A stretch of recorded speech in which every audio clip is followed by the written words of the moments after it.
महात्मा बुद्ध, जिन्हें सिद्धार्थ गौतम या बुद्ध के नाम से भी जाना जाता है, वे आध्यात्मिक शिक्षक और बौद्ध धर्म के संस्थापक थे। हम उनके जीवन और शिक्षाओं को संक्षिप्त में जानेंगे। सिद्धार्थ गौतम का जन्म लगभग 563 ईसा पूर्व लुम्बिनी, वर्तमान नेपाल में एक शाही परिवार में हुआ था। बाल्यकाल से उन्हें विलासिता में पाला गया और उनके पिता राजा शुद्धोदन ने उन्हें दुनिया के दुखों से बचाए रखा। उन्होंने यशोधरा से विवाह किया और उनका एक पुत्र हुआ जिसका नाम राहुल था। ज्ञान की खोज में 29 वर्ष की आयु में उन्होंने 4 लोगों को देखा, एक वृद्ध व्यक्ति, एक बीमार व्यक्ति, एक मृत व्यक्ति और एक सन्यासी, जिससे उन्हें जीवन की अस्थिरता और दुख का एहसास हुआ। जिसके बाद उन्होंने अपना शाही जीवन त्याग दिया और मानव पीड़ा का समाधान खोजने के लिए सन्यासी बन गए।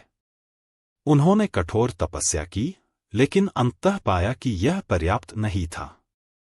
35 वर्ष की आयु में बोध गया में बोधि वृक्ष के नीचे ध्यान करते हुए उन्होंने ज्ञान प्राप्त किया और बुद्ध बन गए, जिसका अर्थ है जागृत व्यक्ति।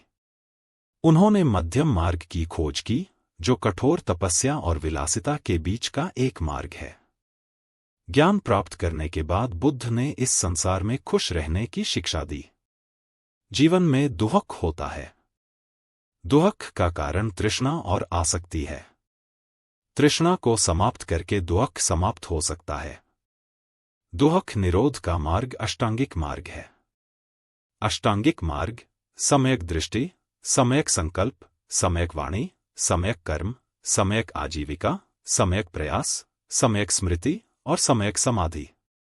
अनात्म सिद्धांत को की आत्मा के स्थायी, अपरिवर्तनीय न होने की धारणा को बताता है। अनिच्छा, सभी चीजों की अस्थिरता में विश्वास। कर्म और पुनर्जन्म, नैतिक कारण और पुनर्जन्म का चक्र। बौद्ध धर्म का प्रसार। प्रथम उपदेश, उन्होंने सारनाथ में अपना प्रथम उपदेश दिया, जिससे धर्मचक्र प्रवर्तन हुआ। संघ, उन्होंने भिक्षुओं और भिक्षुणियों के लिए एक मठवासी समुदाय, संघ, की स्थापना की। धर्म प्रचार, उन्होंने लगभग 45 वर्षों तक यात्रा की और शिक्षा दी, अपने उपदेशों को उत्तरी भारत में फैलाया। मृत्यु।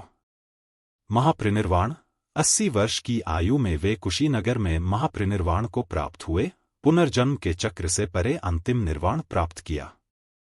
उनके उपदेश बौद्ध धर्म की नींव बने, जो पूरे एशिया और बाद में दुनिया भर में फैल गया। सांस्कृतिक प्रभाव। बौद्ध धर्म ने विभिन्न संस्कृतियों, कलाओं और दर्शन पर गहरा प्रभाव डाला। बुद्ध की शिक्षाएं नैतिक आचरण, मानसिक अनुशासन और प्रज्ञा के माध्यम से ज्ञान प्राप्ति के मार्ग पर जोर देती हैं। उनकी दर्शन ने दुनिया भर के लाखों लोगों पर गहरा प्रभाव डाला है, उन्हें शांति और करुणा का जीवन जीने के लिए मार्गदर्शन प्रदान किया है।